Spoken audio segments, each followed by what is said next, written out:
So, now you have seen, I think, the best parts of Dewey.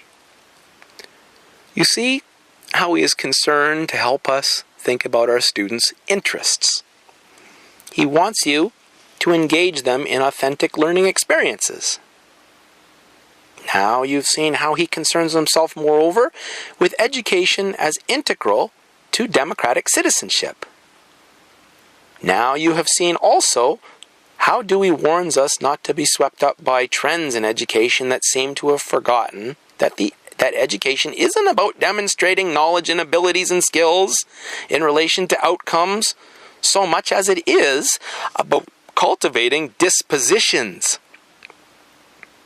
And finally, you have seen how much Dewey emphasizes inquiry-based learning in schools. I hope you take each of these main components of Dewey's writings on education and apply them as best as you're able in your own classroom teaching practices. Now, moving on. If you've listened to and thought about this lecture as you read Dewey's book, Democracy and Education, I think you now have a pretty decent grasp of the basics concerning Dewey's understanding of inquiry-based learning. This idea of inquiry-based learning is the one that you will find in your schools, at least where inquiry-based learning is encouraged. Moreover, this approach to the meaning of inquiry and the methods of inquiry is the one that's accepted everywhere by people nowadays who speak of inquiry-based learning. Dewey is their father, and they are his children. But perhaps from what I've shown you, and from what you've been reading, some of you may find all this a wee bit unsettling.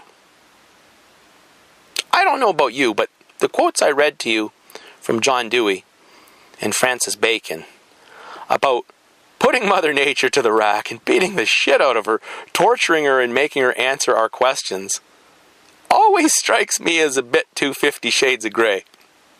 Too Jian Ghomeshi, perhaps. I mean, don't you find that image creepy and revolting? Isn't there something wrong with dealing with the world or with nature like that?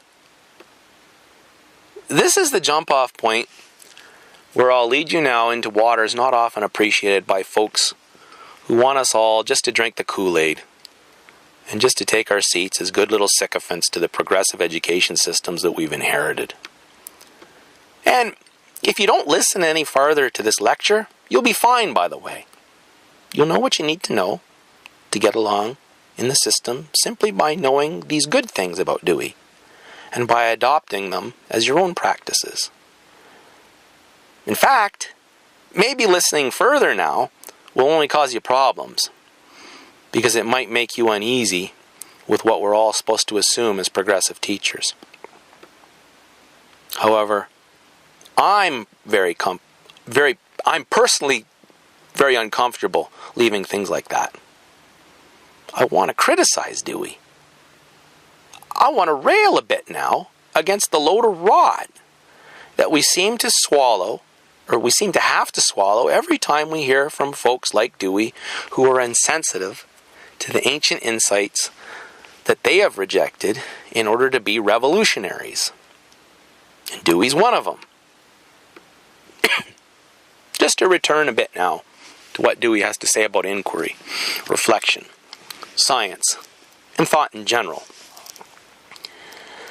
As is clear from what I've already quoted to you from Dewey, we know that, for him, civilizational progress, social progress, and growth in general has everything to do with gaining power, control, and mastery, with treating everything as objects, and with learning how to use everything profitably, or in a way that is agreeable to ourselves, in a way that promotes our growth, I guess.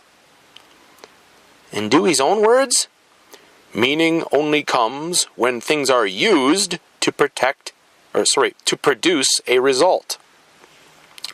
The human mind or intellect is really nothing in Dewey's eyes, but a process or a course of action that creates effects in the world. Indeed, there is for Dewey no such thing as mind.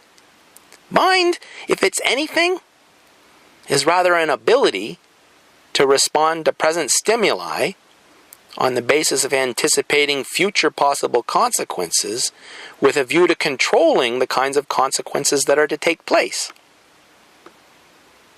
The real indication of mind, in other words, is the power of control, which culminates in foresight. Dewey's big on foresight, or the ability to successfully predict consequences.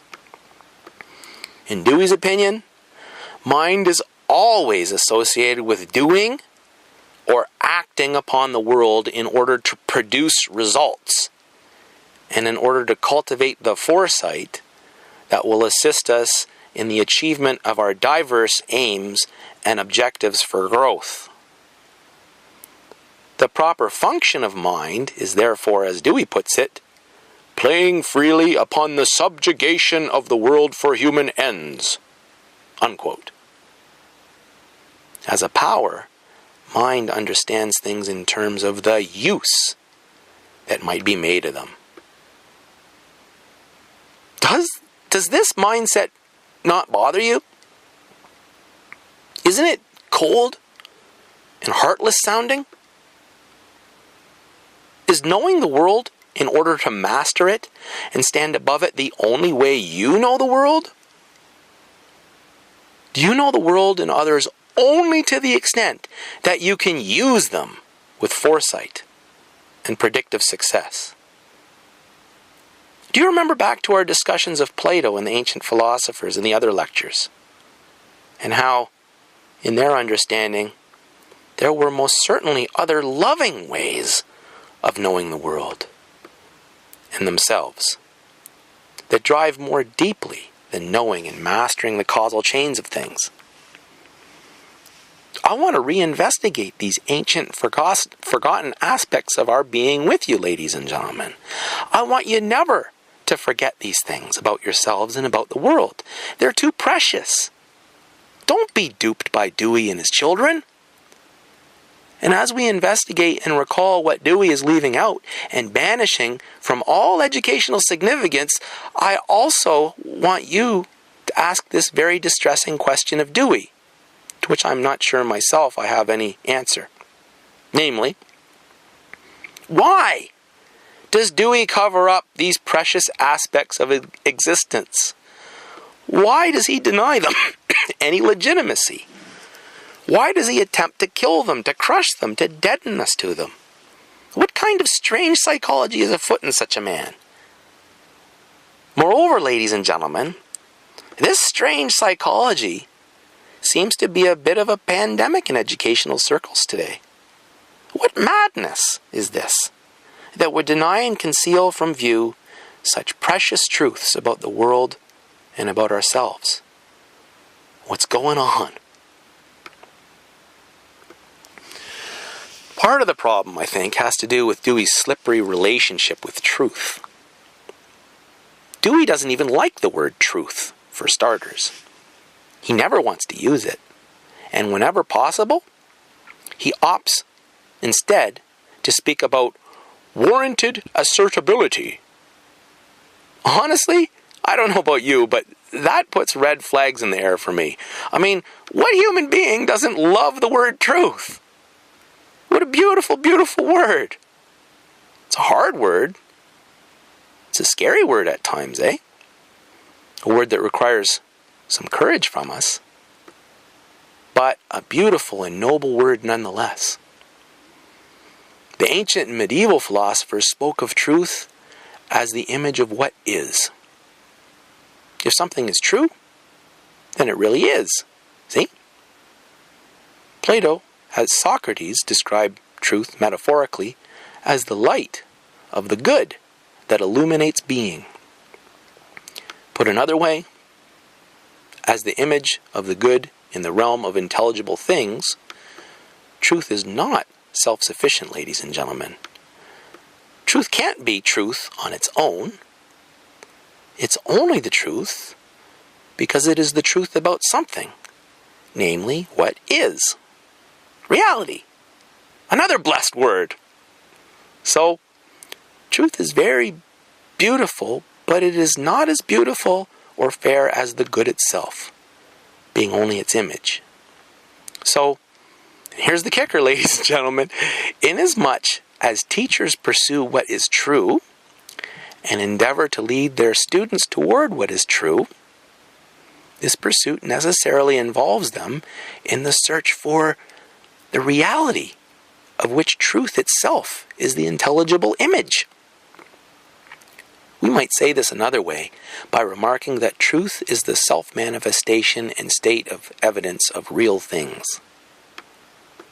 Truth is something secondary, following from something else. Primary and precedent to truth are existing things, or the real. Knowledge of truth, therefore, aims ultimately not at truth, but strictly speaking, at gaining sight of reality.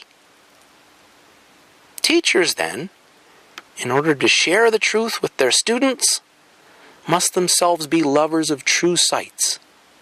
And in loving truth, they engage in the contemplative life as lovers of the sight of what is. But Dewey is no admirer of the contemplative life, ladies and gentlemen. Dewey is so often called a philosopher of education as to render it a truism, I suppose. But here, I shall say something very shocking to you.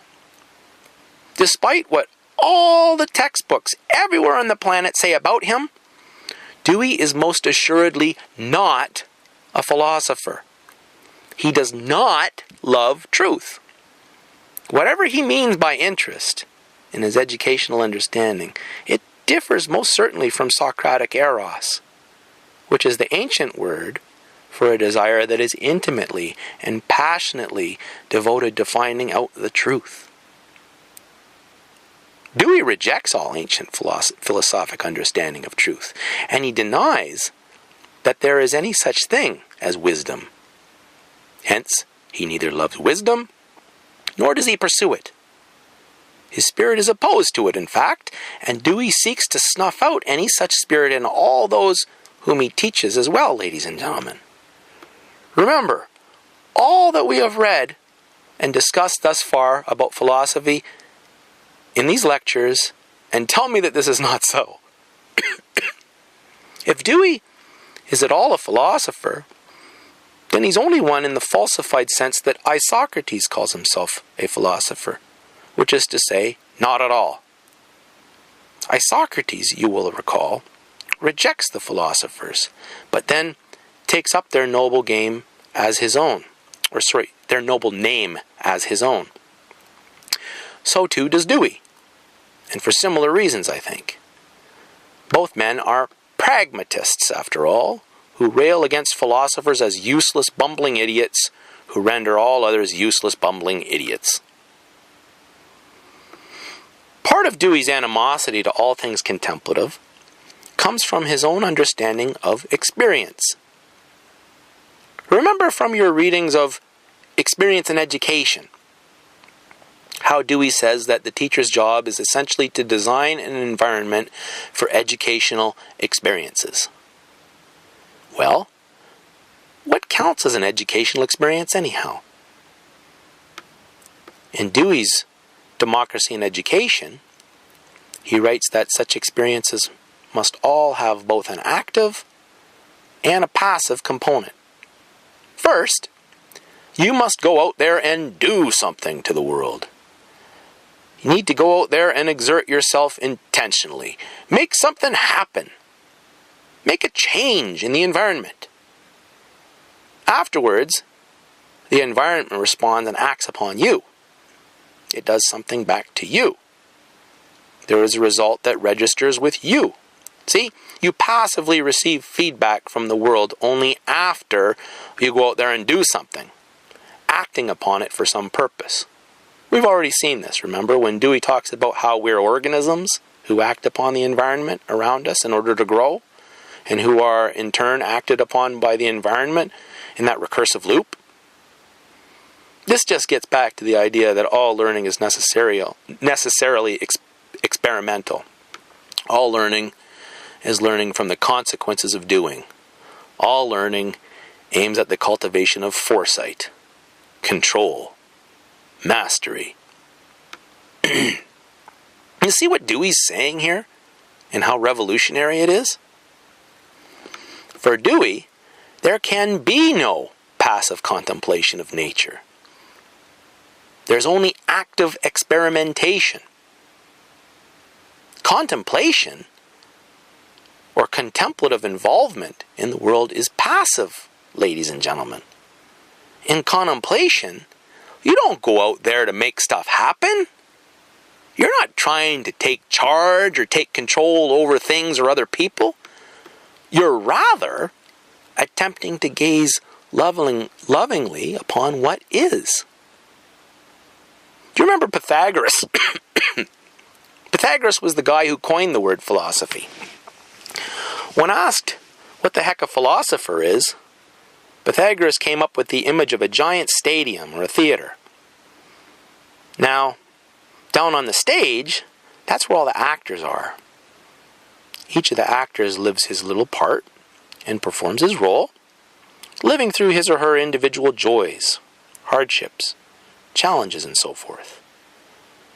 Everyone active on the stage has a part to play in the drama. But not everyone is there. There are spectators, ladies and gentlemen. These spectators who sit back and who see the grand drama, who see the big picture, who do not engage actively in the drama, but who delight in it and appreciate the drama's grand display, these are the philosophers. Dewey explicitly castigates this notion of contemplative cognition in his chapter on interest and discipline. He actually says that such gazers, not being actively engaged in the drama, lack interest in the drama. Has Dewey ever been to a play or seen a movie before? I think Dewey likes children very much, but has he ever sat in a playground and watched children play? Has he ever sat there moved by the experience? Has the man never fallen in love? I mean, what do you do when you fall in love, ladies and gentlemen? Is falling in love the same thing as going out there and manipulating some other human being, mastering them, learning how to control them? Or is it not something that transpires when you don't do that? When rather you find yourself gazing into their eyes and them gazing into yours, and you're affected passively. The arrow of love pierces your heart. The world opens up. Gladness and thankfulness that you've come to see deeply into someone else, and that someone else has come to see you. This is the contemplative gaze, ladies and gentlemen. This is what the Greeks called theoria. And it's where our word theory comes from, believe it or not. Dewey, however, cannot entertain such hogwash. The theory, or the theoria, of the lover gazing upon his beloved, like the theoria cultivated by the philosopher who spectates what is, cannot, in Dewey's closed universe of thought, count as an educational experience. Indeed, Dewey writes, quote, "When an activity is its own end in the sense that the action of the moment is complete in itself, it is purely physical. It has no meaning. The person is either going through motions quite blindly, perhaps purely imitatively, or else in a state of excitement which is exhausting to mind and nerves." Unquote. Jesus. Do you see what he's done here, ladies and gentlemen? He has essentially said that any activity that is done for itself, or that is complete unto itself, say like contemplation or the loving gaze, has no meaning. The passivity of theoria, contemplation, lacking Dewey's active experimental attitude of mastery and the intention of control, is, in his words, either blind physicality or a nervous and exhausting excitement. He actually calls the loving gaze of contemplation a hypnotic daze. Time and time again in his writings, you can find Dewey railing against theoria, or contemplation, in the contemplative life. In his view, anyone who attempts to engage in contemplation, that is, anyone who seeks to cultivate that passive, loving receptivity to what is, well, by foregoing the demand to go out there and act upon the world for the purposes of making changes to it, such a one is actually rejecting experience. For again, in Dewey's mind, all educative experience is necessarily active experimentation. But what the heck?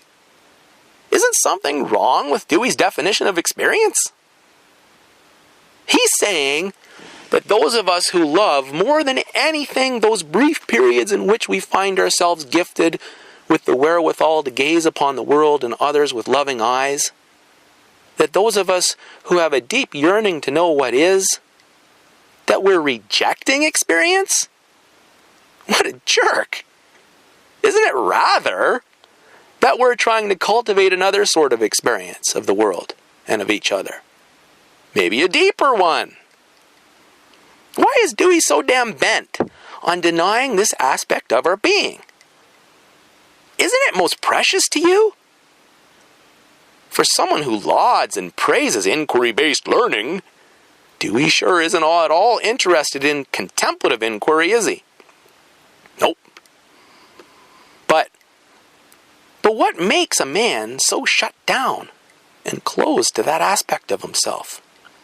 And why does he want to make good and sure that everyone who learns from him rejects this modality of learning as well?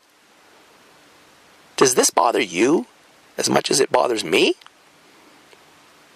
And don't forget, ladies and gentlemen, these Deweyan contentions are the fundamental assumptions that underlie the thinking you have inherited now as teachers entering the field who are called upon to do inquiry-based learning with your own students. How do you feel about that?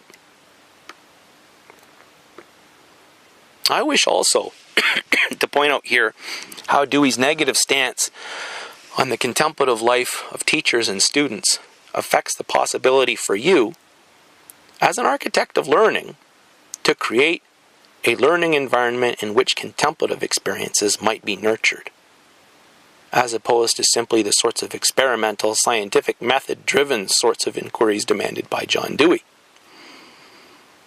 In ancient times, this special environment in which human beings might cultivate a contemplative attitude towards things was called schole, or leisure. In fact, we get our own word, school, from the Greek word schole. This probably sounds funny to us nowadays since, well, very few folks experience school as leisure, eh? Rather, we most often and most readily associate school not with leisure, but with work. Don't forget or don't horse around in school or you won't finish your homework, your schoolwork. And if you don't finish your schoolwork, then you'll have it for homework. See, school seems to be rather the opposite of schole these days. In Latin, the contrast between leisure and work was put clearly in the words otium and negotium. Otium means leisure, whereas negotium means work or business. In fact, negotium is where we get our word negotiation from, as when we negotiate in a business deal.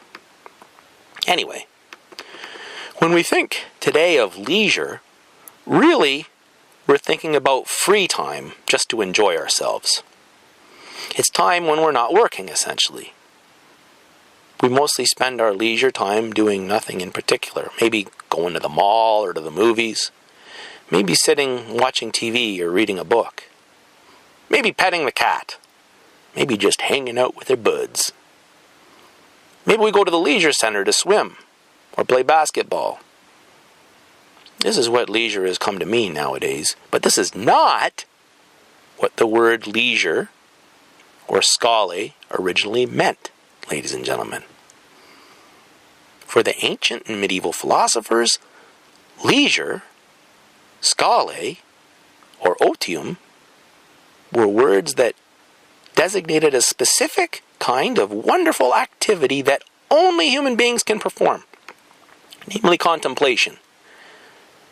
When one leisurizes, one engages in the highest activity of the best part of the soul in relation to its most sublime object. Contemplative seeing activates that aspect of our being that's empowered to know what is most noble and divine. As such, Aristotle called contemplation the true manner of our highest happiness, our eudaimonia. And for the Greeks, this contemplative aspect of ourselves is the true birthright of each of us as human beings.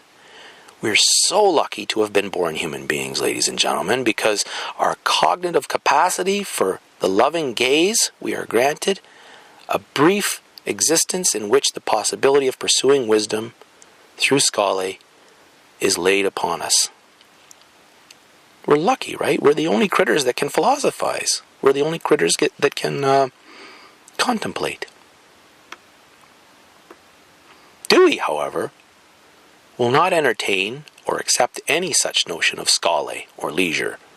First off, Dewey flat out rejects any notion that there are such things as eternal verities, that there are unchanging truths, or that the words eternal or eternity have any real meaning at all. All this, in his view, is a sham, and it's botched thinking. Anyone who wastes his time with such things will just be entirely confused, immersed in a hypnotic daze. Second, in his view, schole, or leisure, is elitist. Remember, Dewey is all about democratic education, ladies and gentlemen. Democracy implies equality among all its members, right? And for Dewey, the Greek writers were anything but democrats. Nope.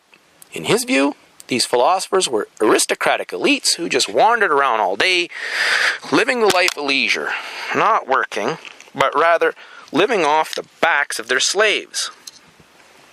Dewey supposes, in other words, that anyone who speaks favorably of leisure secretly harbors elitist views. He doesn't acknowledge that, for the Greek philosophers, schole wasn't an elitist capacity, but rather a natural capacity and the precious birthright for all human beings. Nope. Dewey remarks, only in a comparatively small number of people is the function of reason capable of operating as a law of life. In the mass of people, vegetative and animal functions dominate. In other words, for Dewey, you want the truth? You can't handle the truth.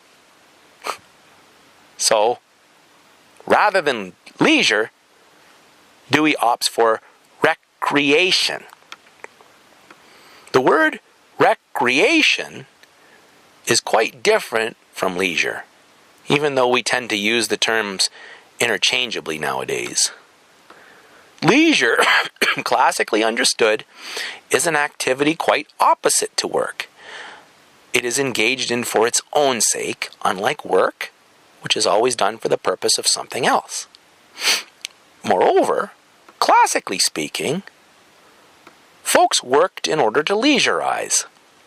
Leisure was always held in higher esteem because it was always understood to relate us to our highest eudaimonic happiness. Recreation, however, is a different kettle of fish.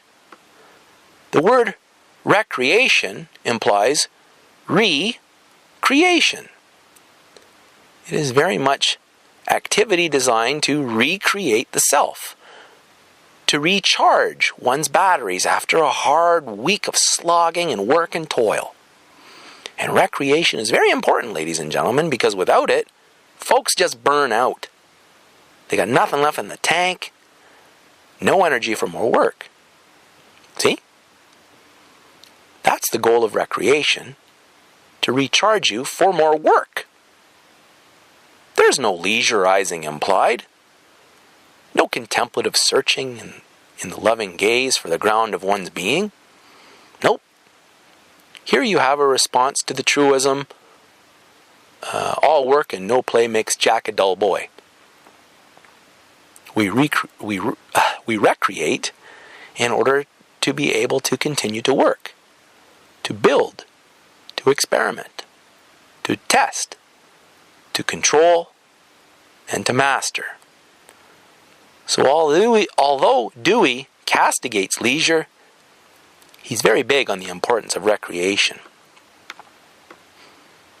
So to return to the original point now, given this onslaught against leisure in progressive education systems where Dewey's vision of inquiry and his conception of experience reigns supreme, how then, when you approach your own classroom as an architect of learning, will you be able to construct an environment in which contemplative educational experiences are permissible and available to students, particularly when the very definition of what constitutes an educational experience precludes any such practices?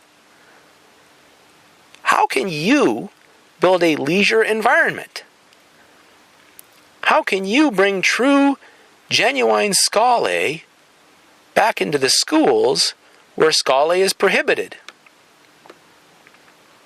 These are painful questions for any teacher who isn't just teaching as a job, but who engages in teaching as a way of life.